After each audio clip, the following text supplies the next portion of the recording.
የሰው ልጅ ታሪክ ገና ወደ ተጀመረበት ወደዚያ የጥንት ዘመን መባቻ ስንጓዝ ገና አብዛኛው የዓለም ክፍል በድንቁርናና በጨለማ ውስጥ በነበረበት በዚያ የጥንት ዘመን የአዳም ዘር ለመጀመሪያ ጊዜ የከተማ ኑሮን የመሰረተባት በሸክላ ሰሌዳዎች ላይ የመጀመሪያው የኩኒፎርም ጽሑፍ ፊደላት የተቀረጹባትና የመጀመሪያውን የሕግ ሥርዓት ለዓለም ያስተዋወቀች አንዲት ድንቅና ሚስጥራዊት ምድር እናገኛለን። ሌላስ በዚህች ምድር ምን አለ ካላችሁኝ በቅዱሱ መጽሐፍ የተዋወቅናቸው የጢግሮስና የኤፍራጥስ ታላላቅ ወንዞች ልክ እንደ ሁለት የህይወት ደም ስሮች ዛሬም ድረስ በረሃማውን መልክዓ ምድር ሰንጥቀው በሰላም ሲፈሱ የሚታዩባት፣ የዓለማችን የመጀመሪያው ማረሻ መሬት የቀደደባት፣ የመጀመሪያው የመጓጓዣ ጎማ የተንከባለለባትና በአስደናቂ ውበታቸው ዓለምን ያስደመሙት የባቢሎን ተንጠልጣይ ገነቶች በግርማ ሞገስ የቆሙባት ቅድስት ምድር ሆና ታስደምመናለች። ይህች ምድር የዓለማችን ታሪክ፣ ሳይንስ፣ ፍልስፍናና ስልጣኔ የተወለደባት የሰው ልጅ ታላቋ ማኅፀን ናት። ነገር ግን የዚህችን አገር ስም ዛሬ ስንሰማ በአይምሯችን የሚሳለው ምስል ከዚህ አስደናቂ የስልጣኔ ታሪክ ጋር ፈጽሞ የሚቃረንና ልብን በሐዘን የሚሰብር ነው። የዓለም ሚዲያዎችም ለዘመናት የሳሉልን ምስል የፈራረሱና ጥይት የበሳሳቸውን ሕንፃዎች፣ በቦምብ ፍንዳታ የተነደሉ ከተሞችን፣ ሽብርተኝነትንና የማያባራ የጦርነትን ሰቆቃ ነው። የህይወትና የእውቀት የውሃ ልክ የነበረችው ይህች አገርም ባለፉት 4 አስርተ ዓመታት የሞት የእንባና የደም አውድማ ሆና ቆይታለች። መዳረሻችን በታዋቂዎቹ የቴምር ዛፎቿ ጣፋጭ መዓዛ ምትክ የሚያስነጥስ የባሩድ ጢስ አየሯን ሞልቶት የጥበብና የሙዚቃ ዜማዎቿ በአስፈሪ የጦር መሳሪያና የጄት ድምጾች ታፍነው ቆይተውባታል። ይህች ምድር ቀደም ለሰው ልጅ እንዴት በስርዓት መኖር እንዳለበት አስተምራ ዛሬ ግን በሰው ልጆች ጭካኔ የጥፋትንና የመከራን ጽዋ በግድ እንድትጠጣ ተፈርዶባት ኖራለች። ይሁን እንጂ ከዚህ ሁሉ መራራ የጦርነትና የስቃይ ታሪክ ጀርባ የፈራረሱ ግድግዳዎቿን ተደግፎ በየትኛውም የዜና ማሰራጫ ላይ የማይነገር አንድ ሌላ አስገራሚ እውነት አለ። በዚህች ሀገር ውስጥ በዓለም ላይ ወደር የማይገኝለት ጥልቅ አክብሮትና ፍቅር ያላቸው ቤታቸውንና ልባቸውን ላገኙት እንግዳ ሁሉ ያለምንም ስስት ክፍት የሚያደርጉ ከፈንጂና ከጥይት ይልቅ የሞቀ ጣፋጭ ሻይና ማራኪ ፈገግታን የሚያቀርቡ ድንቅና ጀግና ህዝቦች ይኖሩባታል። እስካሁን ዛሬ የምንከትምባትን ሀገር ካላወቃችኋት ጥቂት ተጨማሪ ፍንጮችን ልጨምርላችሁ።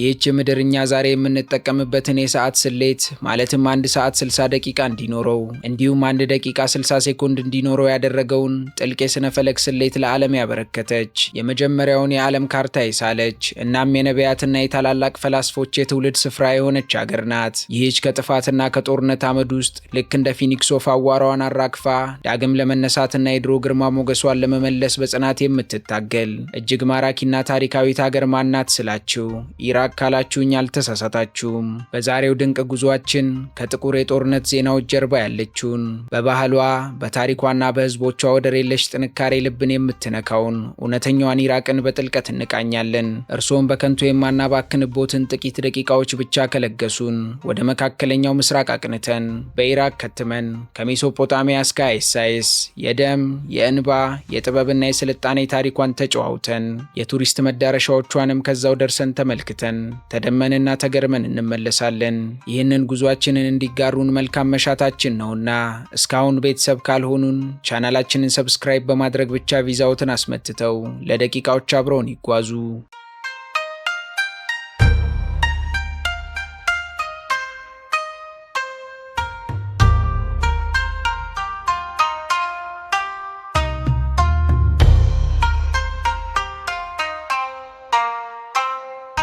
በመካከለኛው ምስራቅ እምብርት ላይ በግርማ ሞገስ የተንሰራፋችው ኢራቅ እጅግ ማራኪና ስትራቴጂካዊ መልክዓ ምድርን የታደለች አገር ናት። በግምት 438317 ካሬ ኪሎ ሜትር የቆዳ ስፋት ያላት ይህች ታሪካዊ ምድር በኢራን፣ በቱርክ፣ በሶሪያ፣ በጆርዳን፣ በሳውዲ አረቢያና በኩዌት የተከበበች የባህልና የንግድ መገናኛ ድልድይ ናት። የኢራቅ መልክዓ ምድር እጅግ አስገራሚና ተቃራኒ የሆኑ የተፈጥሮ ገጽታዎችን አቅፎ ይዟል። በሰሜናዊው የሀገሪቱ ክፍል ወደሚገኘው የኩርዲስታን ክልል ስንጓዝ በበረዶ የተሸፈኑ የዛክሮስ የተራራ ሰንሰለቶች፣ አረንጓዴ የለበሱ ማራኪ ሸለቆዎችና ልብን የሚያድስ ቀዝቃዛ አየር ይቀበለናል። በአንጻሩ በምዕራብና በደቡብ በኩል ደግሞ የአረቢያን በረሃ የሚያስታውሱ ፀሐይ በኃይል የምትፋጅባቸው ማለቂያ የሌላቸው ሰፋፊ ሞቃታማና አሸዋማ የበረሃ ስፍራዎች ከወርቃማ ገጻቸውና ከሚወብቀው አየራቸው ጋር ተሞሽረው እያበሩ እናገኛቸዋለን።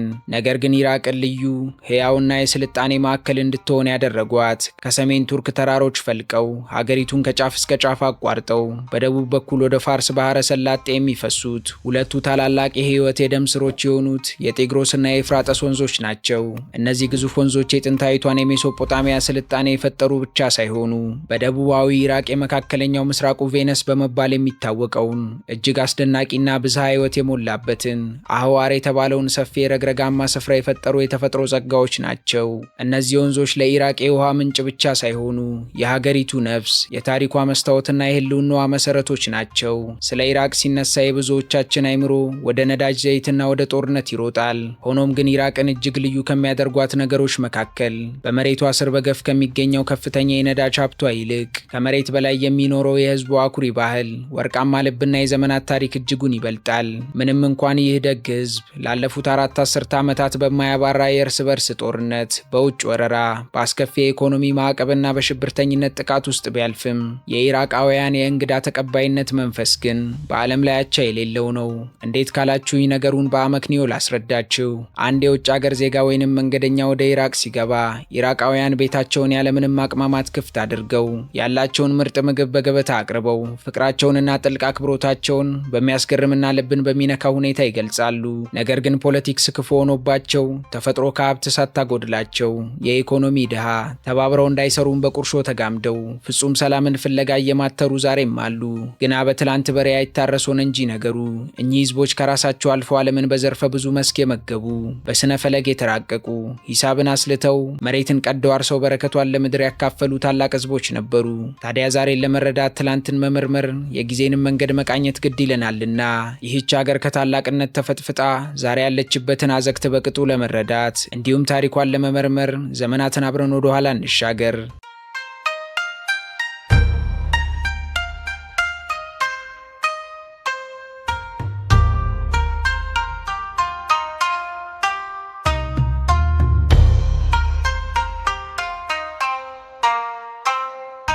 የኢራቅ ታሪክ ከሰው ልጅ የጽሑፍና የስልጣኔ ታሪክ ጋር አብሮ የሚወለድ ነው።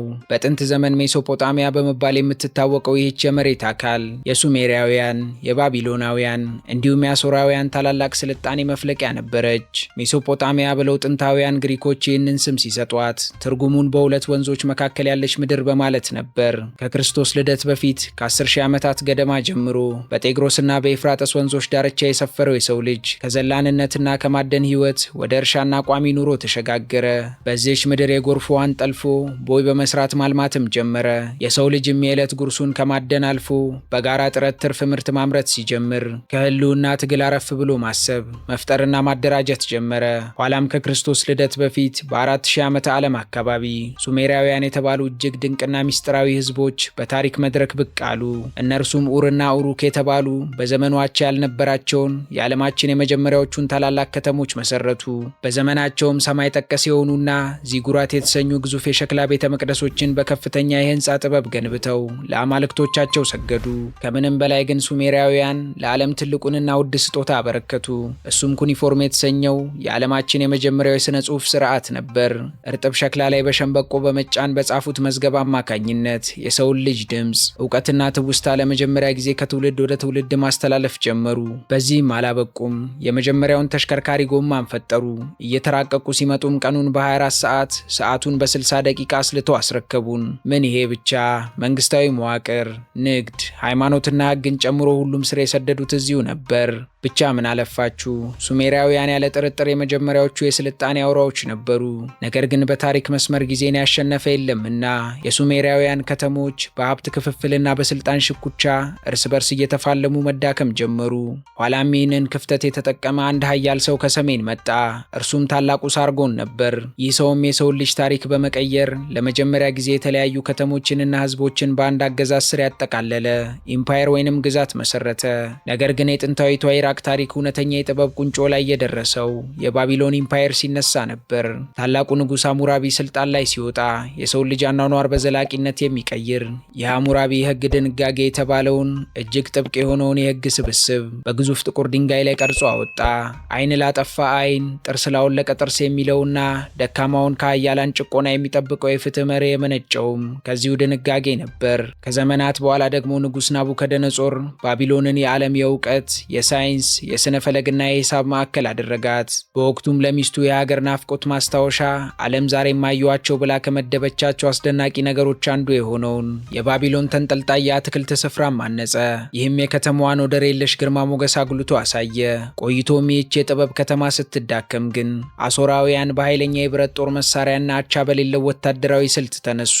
አሦራውያንም ጠላቶቻቸውን በሕይወት እያሉ ቆዳቸውን በመክፈፍ ከተሞቻቸውን በማቃጠልና በከፍተኛ የሥነ ልቦና ጦርነት ጭካኔያቸው ዓለምን አንቀጠቀጡ። ሆኖም ከዚህ ሁሉ አረመኔያዊ ድርጊታቸው ጀርባ ኒኔቬ የተባለችው ታላቅ ዋና ከተማቸው ንጉሥ አሹርባኒፓል የሰበሰበውን የዓለምን ትልቁን የሸክላ ቤተ መጻሕፍት በውስጡ አቅፋ ነበር። ጥበብና ደምን በዚህች ምድር ላይ አብረው ተጓዙ። ኋላም ማያልፍ የለ እንደ ማንኛውም ታላቅ ኃይል ሜሶፖጣሚያም ከዘመናት በኋላ በውስጥ ሽኩቻ ተዳከመች። ይህ የጥበብና የሀብት ምንጭ የሆነ መሬትም የባዕዳን ኃይሎች መፈንጫና የጦር ሜዳ ሆነ። መጀመሪያ የፋርስ ነገሥታት ምድሪቱን በእጃቸው አስገቡ። በመቀጠልም ዓለምን ለማንበርከክ ከግሪክ የተነሳው ታላቁ እስክንድር ወይንም አሌክሳንደር ዘግሬት ባቢሎንን ወረረ። እጣ ፈንታው ሆኖም ዓለምን ያንቀጠቀጠው ወጣቱ እስክንድር በሕመም ምክንያት ሕይወቱ ያለፈው እዚሁ ባቢሎን ውስጥ ነበር። ከእርሱ እልፈት በኋላም ሮማውያንና ፋርሳውያን ለዘመናት በዚች ምድር ላይ ደም አፋሳሽ ጦርነቶችን አካሄዱ። መሬቷም የሰው ልጅ የፈጠራ ማዕከል መሆኗ ቀርቶ የኃያላን የጦር ሜዳ፣ የደምና የእንባ ሸለቆ ሆነች። ቆይቶም በሰባተኛው ክፍለ ዘመን የታሪክን አቅጣጫ የሚቀይር አንድ ታላቅ ማዕበል ከአረብ በረሃ ተነስቶ መላውን መካከለኛውን ምስራቅ አጥለቀለቀው። ይህንም የእስልምና ሃይማኖት ብቅ አለ።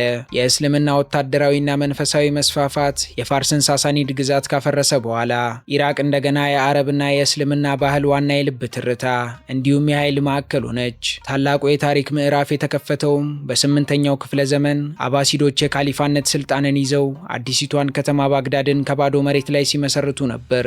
ሃሩን አልረሺድ የተባለው ታላቅ መሪ በነገሰበት ዘመን ላይም ባግዳድ የዓለም የብርሃን ከተማ ሆነች። የጥበብ ቤት የተባለው ታላቅ የምርምርና የትርጉም ተቋምም ተከፈተ። በጊዜውም ከግሪክ፣ ከህንድ፣ ከፋርስና ከሮም የመጡ ፍልስፍናዎች፣ ሳይንሶችና የሕክምና ጽሑፎች ሙሉ በሙሉ ወደ አረብኛ ተተረጎሙ። አውሮፓ በድቅድቅ የጨለማ ዘመን ውስጥ በነበረችበት ማንበብና መጻፍ እንደ ነውር በሚቆጠርበት ወቅት በባግዳድ የሂሳብ ሊቃውንት እንደ አልኳሪዝም ያሉ አልጀብራን ፈጠሩ። ሐኪሞቹ ስብስብ የቀዶ ጥገና ጥበባትን አሻሻሉ። ፈላስፎች ስለ ዩኒቨርስ አፈጣጠር ተመራመሩ። ባግዳድም ከመላው ዓለም የመጡ ምሁራን፣ ፈላስፎችና ነጋዴዎች የሚሰባሰቡባት የዓለም ቁጥር አንድ የእውቀት የሀብትና የጥበብ መዲና ሆነች። ታዲያ እያንዳንዱ ታላቅ ስልጣኔ የራሱ መነሻ እንዳለው ሁሉ እጅግ አሳዛኝ ውድቀትም አለውና እንደ አውሮፓውያን አቆጣጠር በ1258 አሰቃቂና ታሪክን የሚቀይር ጥቁር ደመና ባግዳድን ሸፈናት። የጄንጊስ ካን ልጅ ልጅ በሆነው በኋላ ጉካን የሚመራው አረመናዊና ርኅራኄ የሌለው የሞንጎል ጦር ባግዳድን ከበባት። በጊዜው በከተማዋ የተፈጸመው ውድመት የሰው ልጅ ቋንቋ ሊገልጸው ከሚችለው በላይ ዘግናኝ ነበር። ሞንጎላውያን በጊዜው ወደር ያልነበራትን ውቧን ባግዳድን ከመሰረቷ አፈረሷት። ከ800 ሺህ በላይ የሚሆኑ ሰዎችንም ያለ ምህረት በጎዳና ላይ ረሸኑ። ታላቁን የጥበብ ቤትን በእሳት አጋዩት። በዘመናት ድካም የተጻፉ ታሪካዊ መዛግብት፣ የሳይንስ የሕክምናና የፍልስፍና መጻሕፍት በሙሉ ወደ ጤግሮስ ወንዝ ተወረወሩ። የታሪክ ጸሐፍት በሐዘንና በቁጭት እንደሚገልጹት የጤግሮስ ወንዝ በመጽሐፍቱ ቀለም ምክንያት ጠቆረ፣ በሕዝቡም ደም ምክንያት ቀላ። ይህ የጭካኔ ጥግ የኢራቅን ብቻ ሳይሆን የመላውን ኢስላማዊ ዓለም ወርቃማ የስልጣኔ ዘመን ለዘላለም ገድሎ ከመቃብሩ አስገባው። ቆይቶም ከዚህ አስከፊ የስነ ልቦናና የፊዚካል ውድቀት በኋላ ኢራቅ ቀደም ሲል የነበራትን የዓለም መሪነት ክብር አጥታ ለዘመናት የኦቶማን ኢምፓየር ጠርዝ ላይ የምትገኝ አንዲት ተራና የተረሳች ግዛት በመሆን ቆየች። በዚህ ረጅም የዝምታ ዘመንም የጎሳና የሃይማኖት ልዩነቶች ስር እየሰደዱ ህዝቡም ከጥበብ ይልቅ ወደ ጥብቅ የጎሳ ትስስር እያዘነበለ መጣ። ነገር ግን አገሪቱ እውነተኛውንና ዘመናዊውን ሆኖም እጅግ አወዛጋቢ የሆነውን ቅርጿን የያዘችው በአንደኛው የዓለም ጦርነት ማብቂያ ላይ ነበር። የኦቶማን ግዛት ሲሸነፍና ሲፈርስ የብሪታንያና የፈረንሳይ ኃይሎች በሳይክስ ፒኮት ስምምነት መሰረት መካከለኛው ምስራቅን ተከፋፈሉት። እንግሊዞችም በካርታ ላይ በእርሳስ መስመር በማስመር የዛሬዋን ኢራቅ ፈጠሩ። ነገር ግን ይህ ሰው ሰራሽ ድንበር እጅግ ፈንጂ የሆነ ስብጥር ነበረው። በሂደቱም ታሪካዊ የጎሳና የሃይማኖት ልዩነት ያላቸው ህዝቦች የሆኑት ኩርዶች በሰሜን፣ ሱኒ አረቦች በመሃል እንዲሁም የሺአ አረቦች በደቡብ በአንድ ሀገር ስር ተጠቃለሉ። ኋላም ብዙም ሳይቆይ በዚች ምድር ስር የተፈጥሮ ተአምር የሆነው ጥቁሩ ወርቅ ወይንም ነዳጅ በገፍ መፍሰስ ጀመረ። ነዳጁም የኢራቅን ዕጣ ፈንታ ሙሉ በሙሉ ቀየረው። ለሀገሪቱ የሀብት ምንጭ ቢሆንም አብሮት ግን መርገምንና የውጭ ኃይሎችን ጣልቃ ገብነት ይዞ መጣ። ብሪታንያውያን ጥለውት የሄዱት የንጉሳዊ ስርዓት መውደቅ፣ የህዝብ ተቃውሞና ተከታታይ ደም አፋሳሽ ወታደራዊ መፈንቅለ መንግስቶችም የኢራቅ የዕለት ተዕለት የፖለቲካ የፖለቲካ ጣፈንታ ሆኑ። ኋላም እንደ አውሮፓውያን አቆጣጠር በ1958 ዓመተ ምህረት የፈነዳው ወታደራዊ አብዮት ንጉሳዊውን ስርዓት ጠራርጎ አስወጣው። በተከታታይ ግጭቶችና መፈንቅለ መንግስቶች ማብቂያ ላይ የባዝ ፓርቲ የተባለው የአረብ ብሔርተኛ ፓርቲ ስልጣኑን በኃይል ተቆጣጠረ። ከዚህ ፓርቲ ጀርባም እጅግ ብልህ ቁርጠኛና አቻ የሌለው ጭካኔን የተላበሰ አንድ ወጣት በዝግታና በስሌት ወደ ላይ እየወጣ ነበር። ይህ ሰው ሳዳም ሁሴን ይባላል። እንደ አውሮፓውያን አቆጣጠር በ1979 ዓመተ ምህረት ሳዳም ሙሉ በሙሉ የሀገሪቱን ስልጣን በእጁ አስገባ። ኢራቅም ወደ አዲስና እጅግ ውስብስብ ዘመን ውስጥ ገባች። በአንድ በኩል የነዳጅ ሀብቷን በመጠቀም ግዙፍ መንገዶች፣ ዘመናዊ ትምህርት ቤቶችና የላቁ ሆስፒታሎች ተገነቡ። የሴቶች ትምህርትም ተስፋፋ፣ መሐይምነትም ተቀረፈ። ኢራቅም በአጭር ጊዜ ውስጥ የመካከለኛው ምስራቅ ባለ ጠንካራ ኢኮኖሚና ዘመናዊ ሀገር ሆነች። በሌላ በኩል ግን የፖለቲካ ነጻነት የሚባል ነገር አልነበረም። የደህንነት መስሪያ ቤቱን ፍርሃትን የኢራቃውያንን በር አንኳኩቶ በየቤቱ አስገባ። የሳዳም ግዙፍ ምስሎችና ሐውልቶች በየመንገዱ በየአደባባዩና በየመማሪያ ክፍሉም ቆሙ። ትንሽ የተቃውሞ ድምፅ ያሰሙ ሁሉ ታፈኑ፣ በድብቅ ተገደሉ። ማህበረሰቡም እርስ በእርሱ እንዲጠራጠር ተደረገ። የፖለቲካ እስር ቤቶችም በንጹሃን ሞሉ። ሳዳምም ሀገሪቱን በብረት መዳፍ ጨምቆ ያዛት። ቆይቶም የሳዳም ሁሴን ወታደራዊ ምኞትና የስልጣን ጥማት ኢራቅን ወደ ማለቂያ የሌለው የጦርነት ቶን ውስጥ ከተታት። እንደ አውሮፓውያን አቆጣጠር በ1980 ላይ አዲስ አብዮት ካካሄደችው ጎረቤቷ ኢራን ጋርም አውዳሚ ጦርነት ጀመረ። ለ8 ተከታታይ ዓመታት የዘለቀው ይህ የኢራቅ ኢራን ጦርነት ግን ለመካከለኛው ምስራቅ ታላቅ እልቂትን አመጣ። የአንደኛውን የዓለም ጦርነት በሚያስታውስ መልኩ በሚሊዮን የሚቆጠሩ ወጣቶች በቦይ ጦርነት ወይንም በትሬንች ዋርፌር አለቁ። በሃላብጃ ከተማም የኬሚካል የጦር መሳሪያዎች በዜጎች ላይ ተርከፈከፉ። ጠንካራ የነበረው ሀገራዊ ኢኮኖሚም እስከ ጥግ ድረስ ደቀቀ። ይህ አስከፊ ጠባሳ ሳያበቃና ሀገሪቱም ሳታገግም እንደ አውሮፓውያን አቆጣጠር በ1990 ዓመተ ምህረት ሳዳም በድንገት የነዳጅ ሀብት ያላትን ትንሿን ጎረቤት ሀገር ኩዌትን ወረረ። ይህኔም ዓለም አቀፉ ማህበረሰብ በአሜሪካ መሪነት ተሰባስቦ የባህረ ሰላጤው ጦርነት ወይንም ኦፕሬሽን ዴዘርት ስቶርምን አካሄደ። የኢራቅ ጦርም በከባድ ውርደት ተሸነፈ። ነገር ግን ከጦርነቱ የበለጠ አሰቃቂው ነገር የተፈጠረው በቀጣዮቹ ዓመታት ላይ ነበር። የተባበሩት መንግስታት በጣለው እጅግ ከባድ የኢኮኖሚ ማዕቀብ ምክንያት በመላው የ1990ዎቹ 10 ዓመታት ተራው የኢራቅ ህዝብ በረሃብና በበሽታ ተቆላ። መካከለኛ ገቢ ያለው ማህበረሰብም ሙሉ በሙሉ ጠፋ። ንጹሃን ህጻናት መድኃኒትና በቂ ምግብ አጥተው እንደ ቅጠል ረገፉ። ኩራትና ሞገስ የነበራቸው የኢራቅ ዜጎችም በሚዘገንን የድህነት አዘቅት ውስጥ ወደቁ። ዓመታትን በሰቆቃ ነጎዱ። እናም 2003 ዓመተ ምህረት ላይ ደረሱ። በዚህ ዓመት የአሜሪካው ፕሬዝዳንት ጆርጅ ደብሊው ቡሽ ኢራቅ ጅምላ ጨራሽ መሳሪያዎችን ደብቃለች እንዲሁም ለዓለም ስጋት ናት በሚል ሰበብና ዓለምን በማሳመን ታላቅ ጦርነት አወጁ። ኃያሉ የአሜሪካ ጦርም በሚያዝያ ወር ባግዳድን ተቆጣጠረ። በፍርሃት ሲመለኩ የነበሩ የሳዳም ሁሴን ግዙፍ ሐውልቶችም በገዛ ህዝባቸው ጫማ ሲረገጡና መሬት ላይ ሲወድቁ ዓለም በግርምት ተመለከተ። የሳዳም አገዛዝም እዚህ ላይ አበቃ። ግን በአሜሪካና በዓለም መንግስታት ቃል የተገባላት ያቺ ውቧ ዲሞክራሲ፣ ሰላምና ብልጽግና ያበበባት ኢራቅ የውሃ ሽታ ሆና ቀረች። ይልቁንም የአሜሪካ አስተዳደር ነባር የመንግስት ተቋማትን ሙሉ በሙሉ በአንድ ጀንበር አፈረሰ። በመቶ ሺዎች የሚቆጠረውን የኢራቅን ወታደር በትኖ መሳሪያቸውን ይዘው ወደ የቤታቸው እንዲሄዱ አደረገ። ይህ አደገኛ የፖለቲካ ክፍተትም ሀገሪቱን ወደ ፍጹም የትርምስ አዘቅት ውስጥ ከተታት። ለዘመናት በሳዳም ታፍኖ የነበረው የሱኒና የሺያ የእርስ በርስ የሃይማኖት ግጭትም እንደ እሳተ ገሞራ ፈነዳ። የአልቃይዳ ሽብርተኝነትም ስር ሰደደ። በየቀኑ የሚሰሙት የአጥፍቶ ጠፊ የቦምብ ፍንዳታዎችም ታሪካዊቷን ባግዳድ በደም አስለቀሷት። ወንድም ወንድሙን የሚገድልበት አስከፊ የእርስ በርስ ጦርነትም ተከሰተ። ነገሮች እንዲሁ ተወሳስበው ቀጥለውም ህዝቡም ከውስጥ ጦርነት አገገምኩ ቢያንስ አሁን ሰላም አገኘው ብሎ ተስፋ ሲያደርግ እንደ አውሮፓውያን አቆጣጠር በ2014 እጅግ አስከፊና ዘግናኝ አውሬ በኢራቅ በረሃዎች ውስጥ ብቅ አለ። እርሱም የእስላማዊ መንግስት ወይንም አይኤስአይኤስ ነበር። ይህ ኃይልም በሰሜን ኢራቅ የምትገኘውን ሞሱል የተባለችውን ታላቅ ከተማ በማይታመን ፍጥነት በመቆጣጠር ሀገሪቱንና ዓለምን አስደነገጠ። አይኤስአይኤስም ሽብርን፣ ባርነትን፣ ጭካኔንና እልቂትን በይፋ አወጀ። በጥንታዊቷ ሜሶፖጣሚያ ምድር ላይም ጥቁር የሽብር ባንዲራውን አውለበለበ። ያዚዲዎች፣ ክርስቲያኖች፣ ሺያዎች አልፎም የነሱን ጽንፈኛ አቋም የማይደግፉ ሱኒዎች ሳይቀሩ በአደባባይ በግፍ ታረዱ። ሴቶች ለባርነት ተሸጡ። በሚሊዮን የሚቆጠሩ ዜጎችም ሀብት ንብረታቸውን ጥለው ተሰደዱ። የጥንታዊቷ ስልጣኔ ቅርሶች፣ የኒምሩድ ከተማና የሙዚየም ሐውልቶች በጥላቻ መዶሻና በፈንጂ ተሰባበሩ። የሰው ልጅን የጋራ ታሪክም ለማጥፋት ሞከሩ። ነገር ግን የኢራቅ ህዝብ ለዚህ የክፋት ጥግ እጅ አልሰጠም። የሺያ ሚሊሻዎች፣ የኩርድ ተዋጊዎችና የኢራቅ መደበኛ ጦር በጀግንነትና በአንድነት ተነስተው ከዓለም አቀፉ ማህበረሰብ ጋር በመተባበር ከፍተኛ የህይወት መስዋዕትነትንም በመክፈል ይህንን የጨለማ ኃይል ከምድራቸው ላይ ጠራርገው አስወጡት። ሆኖም ዛሬ ላይ ኢራቅ አሁንም እጅግ ፈታኝ በሆነ የታሪክ አውድማ ላይ ትገኛለች። የነዳጅ ሀብቷ በየወሩ በቢሊዮን የሚቆጠር ዶላር ቢያስገኝም ሀገሪቱ በከፍተኛ የሙስና አረም፣ በመሰረተ ልማት እጥረትና በጎረቤት ሀገራት የፖለቲካ ጣልቃ ገብነት ትሰቃያለች። ነገር ግን የኢራቅ እውነተኛ ተስፋ በከርሰ ምድሯ ውስጥ ባለው ነዳጅ ላይ ሳይሆን በወጣቶቿ ብሩህ አይምሮ ላይ ነው። በባግዳድ ታህሪር አደባባይ ድምፃቸውን ከፍ አድርገው የሚያሰሙት ወጣቶች በቅኝ ገዢዎችና በፖለቲከኞች የተፈጠረውን የሃይማኖትና የጎሳ ልዩነት ወደ ጎን በመተው አንዲት የተዋሃደችና ሉዓላዊት ሀገር እንፈልጋለን እያሉ የለውጥ ጥሪ እያስተጋቡ ይገኛሉ። ኢራቅ በቴሌቪዥን መስኮት እንደምናያት የጦርነት የሽብርና የፍንዳታ ዜና ብቻ አይደለችም። ኢራቅ የጥልቅ ጥበብ፣ የቅኔ ምጥቀትና የእንግዳ ተቀባይነት ማራኪ ባህል መገኛ ሀገር ነች። ከሺህ ዓመታቶች በፊት የመጀመሪያውን ፊደል በሸክላ ላይ የጻፉት የሱሜራውያን ልጆች፣ በሐሙራቢ የፍትህ ሕግ የተዳደሩት የባቢሎን የልጅ ልጆች፣ የባግዳድን ወርቃማ የሳይንስ ዘመን የገነቡት የታላላቅ ጠቢባን ዘሮች ዛሬም በዚህቹ በተቀደሰችው ምድር ላይ ሕያው ሆነው አሉ። እዚሽ ምድር ላይ ጤግሮስና ኤፍራጠስ መፍሰሳቸውን አላቆሙም። የኢራቅ ሕዝብም እንዲሁ ታሪኩን መጻፉን ይቀጥላል።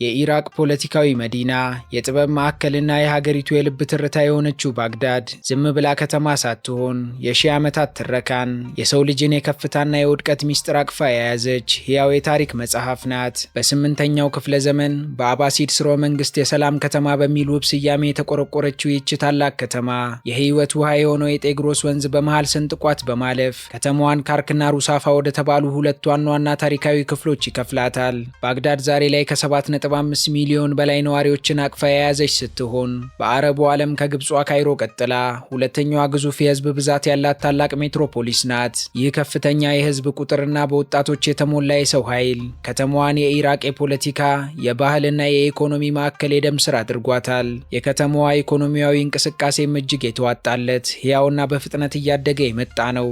አብዛኛው የሀገሪቱ የፋይናንስ ተቋማት፣ የመንግስት አስተዳደር ቢሮዎች፣ ታላላቅ ባንኮችና ግዙፍ የንግድ ማዕከላት የተሰባሰቡትም እዚሁ ባግዳድ ውስጥ ነው። በተለይም ከጦርነቱ ማብቃት በኋላ ከተማዋ በትልቅ የመልሶ ግንባታ አብዮት ውስጥ የምትገኝ ሲሆን በመዲናዋም ዘመናዊ የገበያ አዳራሾች፣ የቅንጦት ሆቴሎች፣ አዳዲስ የሃይዌይ መንገዶችና ታላላቅ ህንፃዎች እንደ አዲስ እየተገነቡ ይገኛሉ። የባግዳድ ወጣት ትውልድም የዘመኑን ቴክኖሎጂ በመጠቀም አዳዲስ ፈጠራዎችን በመፈብረክ እንዲሁም ዘመናዊ ሬስቶራንቶችንና የአገልግሎት መስጫ ተቋማትን በመክፈት ከተማዋን ወደ 21ኛው ክፍለ ዘመን የኢኮኖሚ ውድድር ኃይል እያስገባት ይገኛል። ከኢኮኖሚውና ከንግዱ ባሻገር ባግዳድ የመካከለኛው ምስራቅ የጥበብ የፍልስፍናና የሥነ ጽሑፍ ንግሥት ናት። አልሙተነቢ በመባል የሚታወቀው ጥንታዊውና ታሪካዊው ጎዳና የከተማዋ ምሁራዊና ጥበባዊ ነፍስ ነው። በዚህ ጎዳና ላይ በየሳምንቱ አርብ ዕለት በሺዎች የሚቆጠሩ አዳዲስና አሮጌ መጻሕፍት በየመንገዱ ዳር በጠረጴዛዎችና በመሬት ላይ ተደርድረው ለንባብ አፍቃሪዎች ሲቀርቡ ማየት የኢራቃውያንን ወደር የለሽ የንባብ ጥማትና የሥነ ጽሑፍ ክብር በጉልህ ያሳያል። ካይሮ ትጽፋለች፣ ቤይሩት ታትማለች፣ ባግዳድ ደግሞ ታነባለች የሚለው የአረቡ ዓለም ታዋቂ አባባልም ዛሬም በዚህ ታሪካዊ ጎዳና ላይ ሕያው ሆኖ በተግባር ይታያል። በዘመነኛው ዓለም በጦርነትና በሁካታ በልቦናችን የተሳለችው ኢራቅ ምንም እንኳን በታሪክ ከፍታና ዝቅታ ተፈትና የፈነጠቀች እንቁ መሆኗን መገናኛ ብዙሃን ባይነግሩንም ዛሬም ድረስ ግን የሚገባቸውን ያክል በቱሪስት እየተጎበኙ ያልሆኑ በታሪኳና በዘመናት ቅብብል ያፈራቻቸውን ድንቅ መስህቦቿን እንደያዘች ናት። እኔም በመግቢያዬ ቃል በገባሁላችሁ መሰረት ዛሬ ከታሪክ መነሻ ከስልጣኔ መናገሻ ምድር ኢራቅ ላይ ተገኝተናልና ዞር ዞር እያለን የቱሪስት መዳረሻዎቿን ላስቃኛችሁ።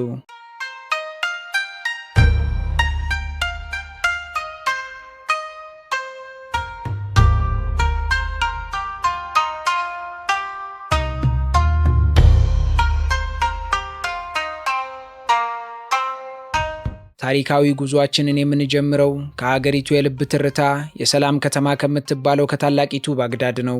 ይህች ከተማ ቀደም እንደጠቀስነው በታላቁ የጤግሮስ ወንዝ ዳርቻ ላይ ተንሰራፍታ የዓለም ዕውቀትና የስልጣኔ ማዕከል የነበረውን የአባሲድ ስርወ መንግስት የከበረ ታሪክ በጉያዋ አቅፋ ይዛለች።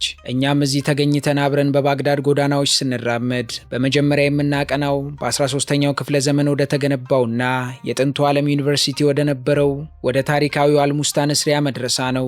በመዳረሻው ከትመን የህንፃውን አስደናቂ የጡብ ንድፍና የእስላማዊ ስነ ህንፃ ጥበብ ስንመለከት የዘመናትን የእውቀት ሽታ አብረን እናሸታለን። በመቀጠልም አልሙተናቢ ጎዳና ላይ መጽሐፍት ገበያ ውስጥ ገብተን ከሻጮቹ ጋር እየተጨዋወትን የኢራቅን የጥበብና የሥነ ጽሑፍ ነፍስ በቅርበት እንቃኛለን። ምሽቱ ሲገባ ደግሞ በጤግሮስ ወንዝ ዳርቻ ተቀምጠን ንፋሱ ፊታችንን እየዳበሰን ዝነኛውንና በልዩ ሁኔታ በእሳት የሚጠበሰውን ማስጉፍ የተሰኘውን አሳ እየቀመስን የባግዳድን ሞቅ ያለ የሌሊት ህይወት በጋራ እናጣጥማለን። መሽቶ ነግቶ ከባግዳድ ደማቅ የከተማ ህይወት ወጥተን ስናበቃ ደግሞ የታሪክን ድምፅ እያዳመጥን ወደ ደቡብ አቅጣጫ አብረን እንጓዝ። ክብራትና ክብራን፣ የሰው ልጅ የስልጣኔ አክሊል በሆነችው ባቢሎን ላይ ደርሰናል። እዚህ ደርሰን ምድሪቱን ስንረግጥ ልክ በጊዜ ማሽን ተመልሰን የጥንቱን ዓለም የተቀላቀለን ያህል ይሰማናል። ባቢሎን የሰው ልጅ የህግ መሰረት የሆነው የሐሙራቢ ህግ የተጻፈባት እንዲሁም ከሰባቱ የዓለም ድንቆች አንዱ የሆነው የባቢሎን ተንጠልጣይ የአትክልት ስፍራ የነበረባት ምድር ናት። እኛም በዚህ ሆነን አብረን በእነዚህ የሺህ ዓመታት ዕድሜ ባላቸው ፍርስራሾች መካከል ስንራመድ በሰማያዊ ጡቦችና በዘንዶ ቅርጽ ያሸበረቀውን የኢሽታር በር ግርማ ሞገስ እናደንቃለን። እንዲሁም ከ2600 ዓመታት በላይ ዕድሜ ባለው የባቢሎን አንበሳ ሐውልት አጠገብ ቆመን ፎቶግራፍ እንነሳለን። አልፈንም የታላቁን የናቡከደነጾር ቤተ መንግስት ቅሪቶች እየተመለከትን በአንድ ወቅት የዓለም ገዢ የነበሩ ነገስታት እንዴት ይኖሩ እንደነበረ በአይነ ህሊናችን እንስላለን። ከባቢሎን ታላቅነትና ንጉሳዊ ግርማ ሞገስ በኋላ ደግሞ መንፈሳዊ ሰላምንና ጥልቅ እርካታን ፍለጋ ወደ ቅድስቷ ከተማ ነጃፍ ልውሰዳችሁ። ነጃፍ በእስልምና እምነት ተከታዮች ዘንድ በተለይም በሺያ ሙስሊሞች ዘንድ እጅግ ከተከበሩ ስፍራዎች መካከል አንዷ ናት። እኛም በዚህ ተገኝተን የከተማዋ ልብ ወደ ሆነው በወርቅ ወደ ተለበጠውና በሚያስደንቁ ሰማያዊ ሸክላዎች ወደ ተጌጠው የኢማም አሊ መስጊድ አብረን እንገባለን። እዚህ ስፍራ ላይ ስንቆም የሚሰማን የሰላምና የመንፈሳዊነት ስሜት ቃላት ሊገልጹት ከሚችሉት በላይ ነው። በመዳረሻው ሆነን የህንፃውን አስደናቂ ውበት ከማድነቅ ባለፈ በዓለም ትልቁ መቃብር ተብሎ በሚታወቀውና በሚሊዮኖች የሚቆጠሩ ሰዎች ባረፉበት ዋዲውስ ሰላም ላይ ሆነን ሰፋ ያለ ገጽታውን ስንመለከት ስለ ህይወትና ስለ ሞት ጥልቅ የሆነ ማሰላሰል ውስጥ እንገባለን። ቆይተንም ከዚህ መንፈሳዊ ከተማ ወጣ ብለን ጉዟችንን ወደ በረሃው ጠርዝ ስንቀጥል በአይን የሚገስፈውንና የጥንት ሱሜራውያን ስልጣኔ አሻራ የሆነውን የኡር ዚጉራትን ከሩቅ እናየዋለን። ይህ ግዙፍ የሸክላ ጡብ ህንፃ የተገነባው ከክርስቶስ ልደት በፊት በ21ኛው ክፍለ ዘመን ሲሆን የጨረቃ አምላክ ተብሎ ይታመን ለነበረው ናና ክብር የተሰራ ታላቅ ቤተ መቅደስ ነበር። ከዚህም በተጨማሪ ይህ ስፍራ የነቢዩ ኢብራሂም ወይንም የአብርሃም የትውልድ ስፍራ ነው ተብሎ ስለሚታመን ልዩ ታሪካዊና ሃይማኖታዊ ክብር አለው። እኛም በዚህ ተገኝተን አብረን ጥንታዊያኑን ደረጃዎች ረግጠን ወደ ላይ ስንወጣ በረሃውን ቁልቁል እየተመለከትን የጥንት ሰዎችን የጥበብ ስራና የህንፃ ችሎታ እናደንቃለን። እንዲሁም በዚህ ቦታ ለሺህ ዓመታት ሲነፍስ የነበረው ነፋስ ፊታችንን ሲነካን የታሪክ አካል እንደሆነን ይሰማናል። ከታሪክ ቅኝታችን በኋላ ደግሞ ከበረሃው ወርቃማ አሸዋና ከደረቁ አየር ንብረት ርቀን ወደ ደቡብ ምስራቅ ስንጓዝ ድንገት ተፈጥሮ መልኳን ትቀይርና የመካከለኛው ምስራቅ ቬነስ ወይንም የኤደን ገነት ወደሚባሉት ውብ ወደሆኑት የደቡብ ኢራቅ ረግረጋማ ስፍራዎች እንገባለን። እዚህ ተገኝተን አብረን በመሆን ማሹፍ በሚባሉት ባህላዊ የእንጨት ታንኳዎች ላይ ተሳፍረን በረጃጅም አረንጓዴ ሸንበቆዎች መካከል ውሃውን እየቀዘፍን ስናልፍ ልዩ ልዩ የወፍ ዝርያዎችን እንመለከታለን። እንዲሁም ከሸንበቆ ብቻ ያለምንም ሚስማር የተሰሩትን ሙዲፍ የሚባሉትን ተንሳፋፊ ቤቶችም እናገኛለን። በተጨማሪም በረግረጋማው ስፍራ ነዋሪዎች የሚቀርብልንን ሞቅ ያለ የእንግዳ ተቀባይነት መንፈስ አይተን ተደመን። ካሻን ከጎሽ ወተት የሚዘጋጀውን ጣፋጭ ጌማር ከሙቅ ዳቦ ጋር እየበላን ከ5000 ዓመታት በፊት የነበረውን የሱሜራውያንን የኑሮ ዘይቤ በህይወት እናየዋለን። ቆይተንም ከደቡብ ኢራቅ የውሃ ገነት ተነስተን በአውሮፕላን ወደ ሰሜናዊው የሀገሪቱ ክፍል ወደ ተራራማውና አረንጓዴው የኩርዲስታን ግዛት ስንበር ጥንታዊቷና ውቧ የኤርቢል ከተማ ትቀበለናለች። እኛም እዚህ ስንደርስ መጀመሪያ የምናገኘው የኤርቢል ከተማ እምብርት የሆነውንና በዩኔስኮ የቅርስ መዝገብ ስር የሰፈረውን ኤርቢል ሲታዴል ነው። ይህ ከ6000 ዓመታት በላይ ያለማቋረጥ ሰው የኖረበት የዓለማችን ጥንታዊ ምሽግ ሲሆን በቦታው ተገኝተን በዚህ ከፍታ ላይ በሚገኝ ምሽግ ውስጥ ስንዘዋወር ጥንታዊ ቤቶችን፣ ጠባብ መንገዶችንና የጨርቃጨርቅ ሙዚየሞችን እንጎበኛለን። እንዲሁም ከምሽጉ ላይ ሆነን የከተማዋን ውበት በሰፊው ከተመለከትን በኋላ ቁልቁል ወርደን ወደ ደማቁ የከተማዋ ገበያ እንገባለን።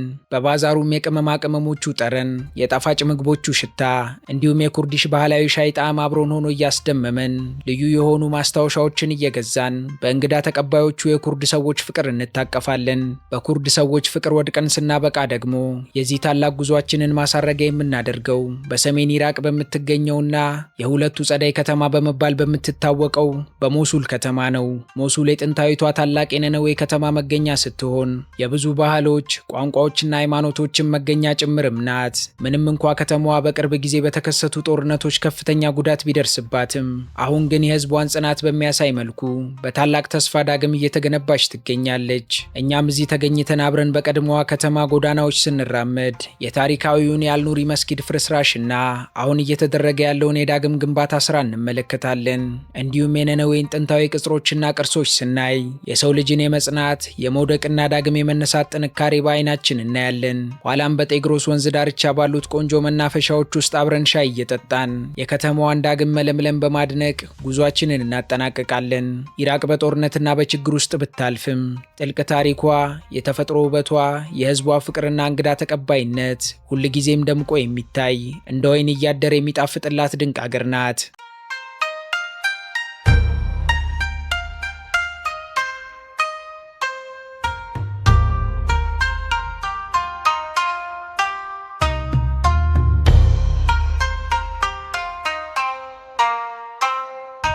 በዘመናዊቷ ኢራቅ የዕለት ተዕለት ኑሮ በበርካታ ፈተናዎችና በማይበገር ጠንካራ ተስፋ የተሞላ ነው። ዛሬ ላይ የሀገሪቱን ከፍተኛ ቁጥር የሚይዘውና የኢራቅ አዲሱ ሞተር የሆነው ወጣቱ ትውልድ የጦርነትን ጨለማ ጥሎ ዘመናዊ ቴክኖሎጂን፣ ትምህርትንና ጥበባዊ ፈጠራዎችን አቅፎ የተሻለ ሀገር ለመገንባት በከፍተኛ ጥረት ላይ ይገኛል። ምንም እንኳን ከዚህ ቀደም የሃይማኖትና የዘር ግጭት ሀገሪቱን ክፉኛ ቢያደሟትም ዛሬ ላይ የሺአ፣ የሱኒ፣ የክርስትናና የያዚድ እምነት ተከታዮች የሆኑት ዜጎቿ ልዩነታቸውን ወደ ጎን ትተው በአንድነትና በማህበራዊ መቻቻል ለመኖር ቆርጠው ተነስተዋል። የኢራቃውያን ስነ ልቦና እጅግ አስገራሚ ነው። ከወደቁበት ዳግም በመነሳት በተስፋ ማጣት ውስጥ ጥልቅ ፈገግታን በመፍጠርና የሐዘን ካቦን አውልቆ በህይወት ደስታን በመፈለግ ላይ የተመሰረተ ነው። በየሳምንቱ መጨረሻ በሚደረጉ የቤተሰብ ስብሰባዎች፣ በደማቅ የሰርግ ስነ ስርዓቶችና በማህበራዊ ዝግጅቶች ላይ የሚታየው ፍቅር ማህበራዊ መስተጋብራቸው እጅግ የጠበቀና በችግር የማይበጠስ ቤተሰባዊ ትስስር መሆኑን ያረጋግጣል። እስካሁን ካየነው ታሪካቸው እንደምንረዳውም የኢራቅ ህዝብ ከሞት ይልቅ ህይወትን አጥብቆ የሚወድ ጀግና ማህበረሰብ ነው። የኢራቅ ባህል፣ ሙዚቃና ስነ ጽሑፍ የህዝቡን ስሜት፣ መከራና የህይወት ፍልስፍና በጉልህ የሚገልጹ ናቸው። ስነ ግጥምም በኢራቃውያን ደም ውስጥ ይፈሳል። ኢራቃውያን ሀዘናቸውንም ሆነ ደስታቸውን፣ ፍቅራቸውንም ሆነ የሀገር ናፍቆታቸውን በጥልቅ የግጥም ስንኞችና በማራኪ የኡድ የሙዚቃ ዜማ የመግለጽ የዳበረ ባህል አላቸው። አንድ የኢራቃውያንን ሚስጥር ንገረኝ ካላችሁኝ የኢራቅን የዕለት ተዕለት ኑሮ ያለ ሻይ ፈጽሞ ማሰብ አይቻልም እላችኋለሁ። ኢስቲካን በሚባሉ ትንንሽ ብርጭቆዎች የሚጠጣው ጠቆር ያለ በጣም ጣፋጭና በሄል ቅመም የጣፈጠው የኢራቅ ሻይ የውይይት፣ የፍቅር፣ የእንግዳ ተቀባይነትና የሰላም ምልክት ነው። ሻይ ያለ ምግብ አይወርድምና ወደ ምግባቸው ስንመጣ ደግሞ የሀገሪቱ ብሔራዊ ምግብ የሆነው ማስጎፍ ወደር የሌለው ልዩ ጣዕም አለው። ከጤግሮስና የፍራጠስ ወንዞች የሚጠመደው ትልቁ የካርፓሳ በመሃል ተከፍሎና ልዩ ቅመማ ቅመሞች ተቀብቶ በእንጨት እሳት ዙሪያ በክብ ተደርድሮ ቀስ በቀስ ሲጠበስ የሚያወጣው መዓዛና ጣዕም እመኑኝ ማንኛውንም ጎብኚ ያስደምማል። ማስጎፍ መብላት በኢራቅ ባህል ውስጥ ከምግብነት ባለፈ የቤተሰብና የወዳጆች መሰብሰቢያ ማህበራዊ ክንውን ነው። የኢራቅን የኢኮኖሚ መዋቅር በጥልቀት እንቃኛለን እንደሆን የኢኮኖሚው የጀርባ አጥንት ሙሉ በሙሉ ማለት ይቻላል በጥቁሩ ወርቅ ወይንም በነዳጅ ዘይት ምርትና ኤክስፖርት ላይ የተመሰረተ መሆኑን እንረዳለን። ሀገሪቱም በዓለም ላይ ካሉ 5 ትላልቅ የነዳጅ ክምችት ባለቤቶች አንዷ ስትሆን የመንግስት ገቢና በጀቱ በአብዛኛው የሚገኘውም ከዚሁ ዘርፍ ነው። ሆኖም ግን ይህ በአንድ ዘርፍ ላይ ብቻ የተንጠለጠለ ኢኮኖሚ ሀገሪቱን ለዓለም አቀፍ የነዳጅ ዋጋ መዋዠቅ እጅግ ተጋላጭ አድርጓታል። ከጦርነቱ በፊት የሀገሪቱ የኢኮኖሚ ምሰሶ የነበረውና ታላላቅ የቴምር ዛፎችና የስንዴ ማሳዎች የነበሩት ታሪካዊው የግብርናው ዘርፍ ዛሬ በውሃ እጥረትና በመሰረተ ልማት ውድመት ምክንያት ክፉኛ ተጎድቷል። በአሁኑ ሰዓት ላይ መንግስትና ህዝቡ የፈረሱ ከተሞችን፣ መንገዶችንና ሆስፒታሎችን በመገንባት እንዲሁም የውጭ ኢንቨስትመንትን በመሳብ በመሳብ ኢኮኖሚውን ለማንሰራራትና ወጣቱን ወደ ስራ ለማስገባት ከፍተኛ ጥረት እያደረጉ ይገኛሉ። ኢራቅ ከጦርነትና ከሽብርተኝነት ጥቃት ቀስ በቀስ እያገገመች ብትመጣም ዛሬም ቢሆን ከባድ የህልውናና የልማት ፈተናዎች ከፊቷ ተደቅነውባታል። ከሁሉም በላይ ግን እጅግ አሳሳቢው ጸጥታ ደፍራሹና አደገኛው ፈተና የውሃ እጥረትና አስከፊው የአየር ንብረት ለውጥ ነው። ጎረቤት ሀገራት በተለይም ቱርክና ኢራን የህይወት ምንጭ በሆኑት የጤግሮስና የፍራጠስ ወንዞች ላይ የገነቧቸው ግዙፍ ግድቦች ወደ ኢራቅ የሚገባውን የውሃ መጠን በሚያስደነግጥና በአደገኛ ሁኔታ ቀንሰውታል። ይህ ክስተትም የሀገሪቱን ለም መሬቶች በፍጥነት ወደ በረሃነት እየቀየራቸው አርሶ አደሩን ከቀየው እያፈናቀለና ታሪካዊዎቹን ረግረጋማ ስፍራዎች እያደረቃቸው ይገኛል። በተጨማሪም የመንግስት የአሰራር ሙስና፣ ከፍተኛ የሆነው የወጣቶች ስራ አጥነትና ከአይኤስአይኤስ ውድመት በኋላ የፈረሱት መሰረተ ልማቶችን ሙሉ በሙሉ መልሶ የመገንባቱ አቅም ማነስ የሀገሪቱን የወደፊት ብሩህ ጉዞ እጅግ ፈታኝ አድርገውታል። ከሁሉም በላይ ግን አንድ ታላቅ እውነት አለ። ኢራቅ በዜና ማሰራጫዎች በየቀኑ እንደምንሰማው የጦርነት፣ የቦምብ ፍንዳታ፣ የሐዘንና የጥፋት ምድር ብቻ አይደለችም። ኢራቅ የሰው ልጅ የስልጣኔ ናት፣ የጥበብ፣ የሥነ ጽሑፍና በዓለም ላይ ወደር የሌለው የእንግዳ ተቀባይነት መነሻ ሀገር ናት። በዘመናት ታሪኳ በርካታ ኤምፓየሮች ተነስተው ወድቀዋል። በርካታ አድካሚ ጦርነቶችም አልፈዋል። ነገር ግን የኢራቅ ሕዝብ ልክ እንደ ጤግሮስና የፍራጠስ ወንዞች በየትኛውም ፈተና ውስጥ ህልውናውን አስጠብቆ መፍሰሱንና መኖሩን አላቋረጠም።